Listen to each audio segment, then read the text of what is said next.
leverage not only public resources, but also the capital, innovation, and expertise of the private sector. Public-private partnerships have therefore become a central pillar of our development financing strategy. Beyond mobilizing additional resources, public-private partnerships enable the government to harness private sector innovation, technical expertise, operational efficiency, and risk-sharing arrangements that enhance project delivery while preserving fiscal sustainability. Mr. Speaker, the government continues to strengthen public-private partnerships program as a key instrument for delivering strategic investments under the bottom-up economic transformation agenda. In this financial year, we have so far mobilized approximately 96 billion private capital investment in PPPs. This being the CRBC/NSSF investment for the Rironi Gilgil, which is A8, and Nairobi Maimahiu Naivasha A8 South, sections of the Nairobi-Nakuru-Mau Summit Highway. Building on this momentum, the government targets to mobilize at least 70 billion through PPP investments in the financial year 26-27 across the energy, transport, water, housing, health, and digital infrastructure sectors. Mr. Speaker, other priority projects besides the Nairobi-Nakuru-Mau Summit project include the Nairobi-Mombasa Expressway and the Mau Summit-Eldoret-Malaba Highway, which will strengthen regional connectivity and facilitate trade along the northern corridor. Mr. Speaker, in ports and logistics, the government is leveraging private sector capital and expertise for the development of container terminals, cargo berths, inland container depots, and special economic zones in Mombasa, Lamu, Nairobi, and Naivasha, strengthening Kenya's position as the region's leading trade and logistics hub. Mr. Speaker, in the energy sector, priority investment include the High Grand Falls hydropower project, expected to generate 700 megawatts, and the Karura hydropower project, expected to generate an additional 90 megawatts. Together, these projects will add approximately 790 megawatts of clean and reliable power to support industrialization, digital transformation, and emerging technologies. These investments will be complemented by strategic transmission infrastructure projects to strengthen and expand the national grid.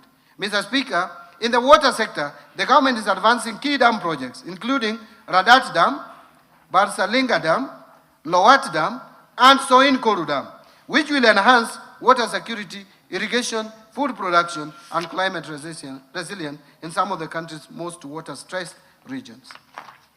Mr. Speaker, in the ICT sector, the Kenya National Data Center, PPP, and the Konza Data Center project will strengthen Kenya's digital infrastructure, support data sovereignty, and position the country as a leading digital and innovation hub in the East African region. Mr. Speaker, together these projects represent investment valued at over US $10 billion and will support economic growth, improve service delivery, create jobs, and strengthen Kenya's productive capacity. Mr. Speaker, to accelerate project origination and preparation, the National Treasury has established a framework for rapid results initiative, bringing together ministries, departments, and agencies to identify, develop, and fast-track investment opportunities in priority beta sectors. Mr. Speaker, the National Treasury is also at the tail end of finalizing all the required PPP regulations and guidelines to fully operationalize the PPP Act. This is in addition to the recently issued circular on mandatory disclosure requirements for all privately initiated proposals. These circulars aim to enhance uniformity, transparency, accountability, and build public trust by enabling timely disclosures, integrity, and standard reporting. Mr. Speaker, as we expand the PPP program, we remain committed to increasing the participation of Kenyan enterprises, investors, and financial institutions to promote local ownership, domestic value creation, and reduce foreign exchange risk. In this regard, the National Infrastructure Fund will play a key role in mobilizing long-term domestic capital and supporting local participation in infrastructure financing.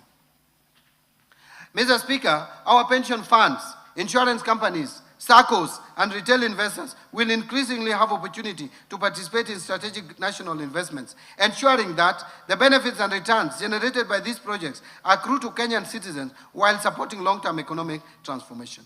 And Mr. Speaker, by mobilizing domestic savings and channeling them into productive investment, we are creating a model of growth that is owned, financed, and sustained by Kenyans. Kenya is not just open for business. Kenya is investing in itself. Now let me turn to resource allocations. Mr. Speaker, over the past 3 years, we have laid a firm foundation for inclusive growth. For financial year 2026-2027, the financial year 2026-2027 builds on those gains and advances the bottom-up economic transformation agenda.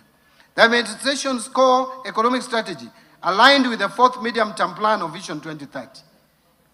Better focuses public resources on unlocking productivity and increasing incomes at the base of the economy through deliberate, value chain-driven allocations.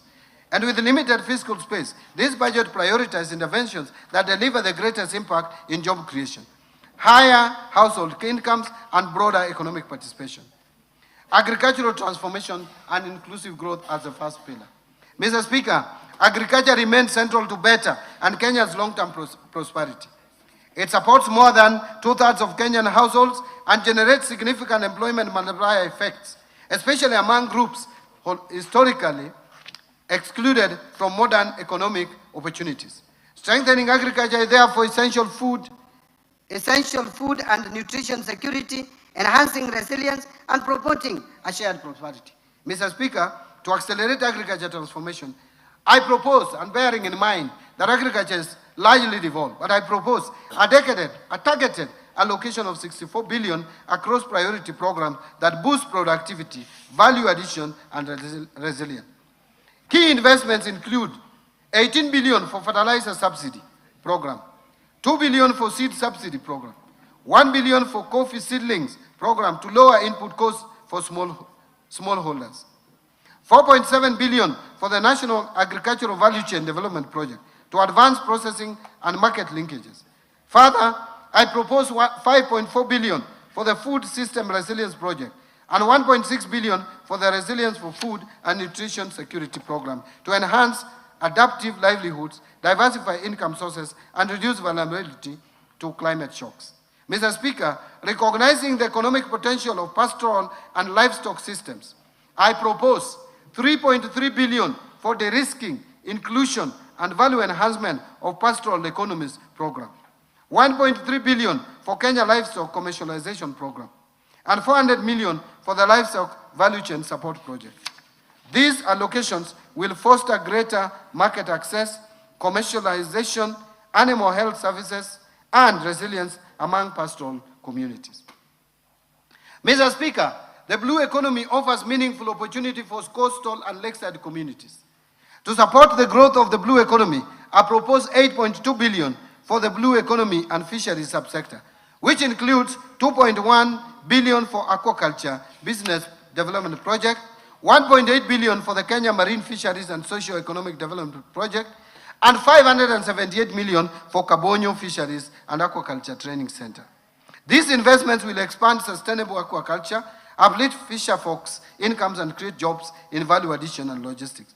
Mr. Speaker, addressing historical land inequalities remains a priority for this government. To promote equitable access and ensure sustainable land management, I am proposing 9.4 billion for settlement of the landless. Of this amount, 5 billion is for the landless in the coast region. 892 million for the processing and registration of title deeds, and 388 million will go towards digitization of land registries to secure tenure, reduce disputes, and unlock productive land use. Now let me turn to the second pillar, that is transforming the micro, small, and medium enterprises economy. Mr. Speaker, MSMEs are the backbone of our economy. They account for 98% of businesses, provide approximately 14.9 million jobs, and contribute about 40% to our GDP.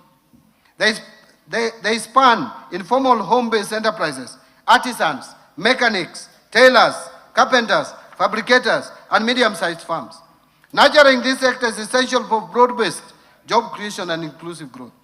Mr. Speaker, lack of affordable credit remains a major constraint for MSMEs and households at the bottom of the pyramid.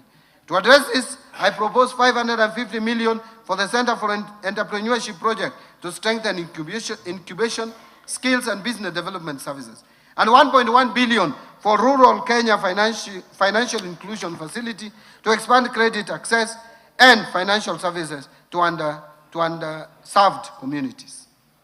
Housing and settlement as the third pillar. Mr. Speaker, decent housing underpins social stability and economic productivity. Our affordable housing program not only provides safe and affordable homes to Kenyans, but also generates jobs directly in construction and indirectly across building materials and services sector. To sustain this momentum, I propose 143.7 billion for the housing sector, urban development and public works subsectors. This package will include 18.6 billion under the Kenya Urban Program, 50.6 billion for construction of affordable housing units, 20.9 billion for social housing units, and 20.2 billion for the institutional housing, and 18.2 billion for critical social and physical infrastructure.